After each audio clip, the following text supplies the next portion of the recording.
రండి ఈరోజు మనం చరిత్రలో ఒక అద్భుతమైన ప్రయాణం చేద్దాం. ఇది సీరా గురించిన ప్రయాణం. అంటే ప్రవక్త ముహమ్మద్ జీవిత చరిత్రను ఒక చారిత్రక కోణంలో తెలుసుకునే ప్రయత్నం. ఎవరి జీవిత కథనైనా మనం నిజంగా అర్థం చేసుకోవాలనుకుంటే మనం వాళ్ల ప్రపంచంలోకి అడుగుపెట్టాలి. ఎందుకంటే ఏ వ్యక్తి కథ అయినా సరే అది వాళ్ళు బతికిన కాలం, వాళ్ళు నివసించిన ప్రదేశం, వీటితో పెనవేసుకునుంటుంది. ఈ అవగాహనతోనే మన అన్వేషణ మొదలవుతుంది. అయితే మన ప్రయాణం ఎక్కడ మొదలుపెట్టాలి? ముందుగా సీరా అనే పదానికి అర్థమేంటో తెలుసుకుందాం. సియారా అనే పదానికి అస్సలు అర్థమేంటంటే ప్రయాణించడం. మరి ఒకరి జీవిత చరిత్రను సియారా అని ఎందుకు అంటారంటే మనం వాళ్ల అడుగుజాడల్లో నడుస్తూ వాళ్ల జీవితంలో ప్రయాణిస్తున్నామన్నమాట. సరే, బావుంది. కాని అసలు ఈ ప్రయాణం ఎందుకంత ముఖ్యం? సీరాను చదవడం వల్ల కలిగే 8 ముఖ్యమైన ప్రయోజనాలేంటో ఇప్పుడు చూద్దాం. అన్నింటికన్నా మొదటిది, ఇది దేవుడి ఆజ్ఞ. ప్రవక్త జీవితం గురించి తెలుసుకోవడమనేది ఖురాన్లో మనకిచ్చిన ఒక బాధ్యత. చూసారుగా, ఈ ఖురాన్ వాక్యం అదే చెప్తోంది, ప్రవక్త మనందరికీ ఒక పరిపూర్ణ ఆదర్శమని. ఇక రెండోది, దీనివల్ల ప్రవక్త పట్ల మన ప్రేమ ఇంకా పెరుగుతుంది. మనం ఎంతెక్కువ చదివితే అంత ప్రేమ పెరుగుతుంది. ఆ ప్రేమే మనల్ని ఇంకా చదివేలా చేస్తుంది. ఇదొక సైకిల్ లాంటిదన్నమాట.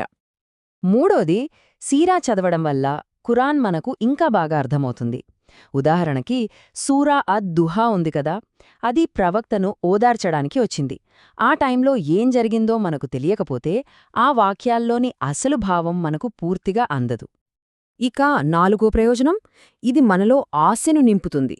గడిచిపోయిన కాలంలో వాళ్లు పడిన కష్టాల గురించి చదివినప్పుడు ఇప్పుడు మనం ఎదుర్కొంటున్న సవాళ్లను తట్టుకునే శక్తి వస్తుంది. వాళ్లు అంతకంటే పెద్ద పరీక్షలను ఎదుర్కొన్నప్పుడు మన సమస్యలు మనం దాటలేమా అని ఒక ధైర్యం, ఒక ఆశవాదం కలుగుతాయి. ఈ ఖురాన్ వాక్యం కూడా ఇదే విషయాన్ని నొక్కి చెప్తోంది.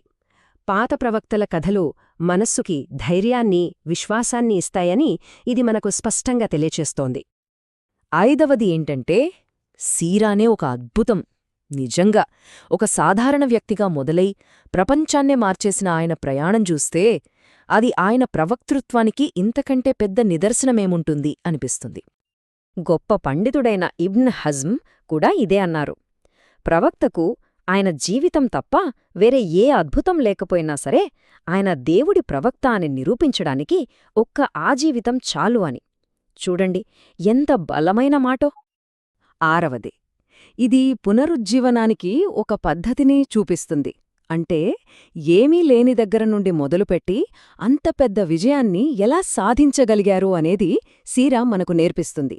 ఇదొక రకంగా సమాజాన్ని మార్చడానికి ఒక బ్లూప్రింట్ లాంటిది.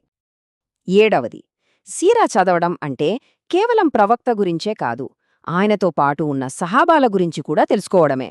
వాళ్లు కూడా మనకు ఆదర్శప్రాయులే కదా.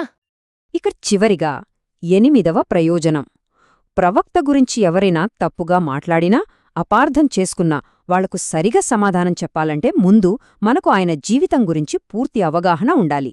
సీరా మనకు ఆ జ్ఞానాన్ని ఇస్తుంది.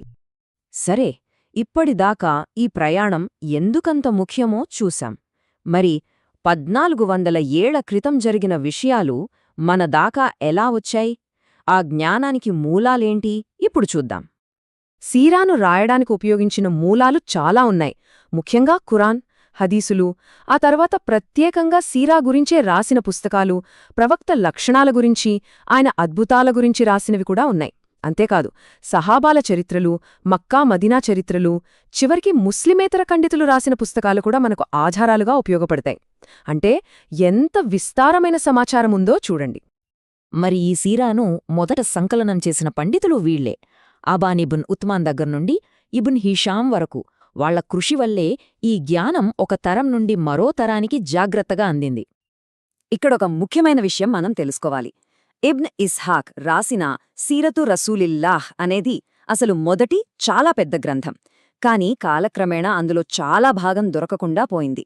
అప్పుడు ఆయన శిష్యుడైన ఇబ్న్ హిషాం ఆ పెద్ద గ్రంథాన్ని సంక్షిప్తం చేసి మనకు సులభంగా అర్థమయ్యేలా అల్ సీరత్ అల్ నబవియా అనే పేరుతో అందించారు. ఈరోజు మనకు దొరికేది ఎక్కువగా ఈ వర్షనే అనమాట.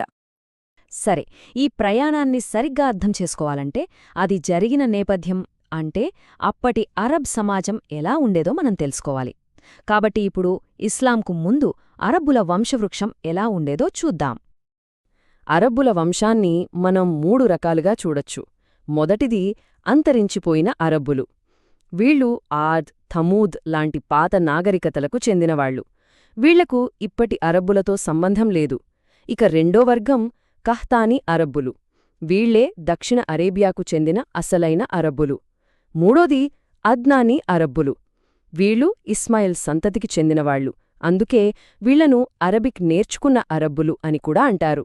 మన ప్రవక్త ముహమ్మద్ గారు ఈ మూడో వర్గానికి చెందినవారే. చివరగా సీరా అధ్యయనం ఎంత గొప్పదో చెప్పడానికి ఈ మాటలు చాలు. ఇది అత్యుత్తమ మానవుడి అధ్యయనం.